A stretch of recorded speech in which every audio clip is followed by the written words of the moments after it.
पुरंदर कृषी एक्सपो 2026 हा शरद कृषी विकास व पर्यावरण विकास प्रतिष्ठानच्या वतीने यावर्षी आपल्या पुरंदर तालुक्यातील शेतकऱ्यांच्यासाठी, त्याचप्रमाणे पुरंदरबरोबर शेजारचा फलटण असेल, बारामती असेल, बोरवेल्ला असेल, हवेलीचा काही परिसर आणि दौंडच्या परिसरातील शेतकऱ्यांना त्या ठिकाणी कृषीमध्ये येणारं वेगवेगळं तंत्रज्ञान, ज्याच्यामध्ये AI पासून ड्रोनपर्यंत,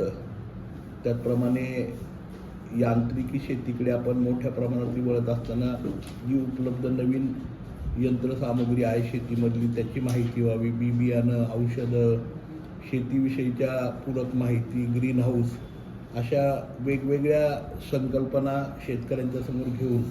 शरद कृषी व पर्यावरण विकास प्रतिष्ठानने यावर्षी 2026चं कृषी प्रदर्शन हे सासवडला शिवाजी इंग्लिश मीडियम स्कूलच्या मैदानावरती 22 ते 25 मे या कालावधीमध्ये ठेवलेलं आहे. हे कृषी प्रदर्शनाचं एक वेगळंपण असं असणार आहे की या प्रदर्शनाचा मध्ये जवळपास 160 वेगवेगळे कृषीपूरक वेगवेगळ्या कंपन्या, संस्था, शेतकरी, महिला बचत गट, असे विविध यांत्रिकीकरण असेल, कृषी क्षेत्रातले वेगवेगळे काम करणाऱ्या कंपन्या असतील, या सहभागी होतात. याच्याबरोबरच महिला बचत गटांच्यासाठी सुद्धा आम्ही स्टॉल उपलब्ध केलेले आहेत. शेतीशी पूरक असणारं पशु प्रदर्शन, ज्याच्यामध्ये अनेक विविध पशुसुद्धा त्या ठिकाणी, काही पशुपालक त्या ठिकाणी घेऊन येणारे जे प्रदर्शनामध्ये असतील, पशुखाद्य,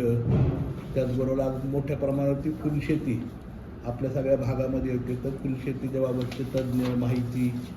त्याचबरोबर फुलापासून मध निर्मितीचाही प्रकल्प जो कात्रज दूध संघाचे संचालक करतात, तोही आम्ही प्रमोट करायचा प्रयत्न करतो, जेणेकरून त्याच शेतीला पूरक, किंवा तुम्ही जे शेती करता त्याला पूरक अधिकचं उत्पन्न कसं शेतकऱ्याला मिळवता येईल,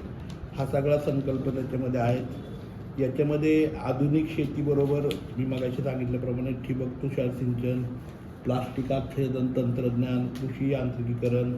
भविष्यातला AIचा म्हणजे थोडक्यात काय की शेतकऱ्याला वेळोवेळी, आज वातावरणामध्ये बदल एवढ्या मोठ्या प्रमाणावरती होत आहेत की त्या बदलांचा अभ्यास करून लगेचच्या लगेच त्या यंत्रणा कार्यान्वित करणं हे खूप अवघड होऊन जातं शेतकऱ्याला. त्यामुळे AIच्या माध्यमातून लवकरात लवकर शेतकऱ्यापर्यंत कशा प्रकारे त्याच्या पिकाबाबत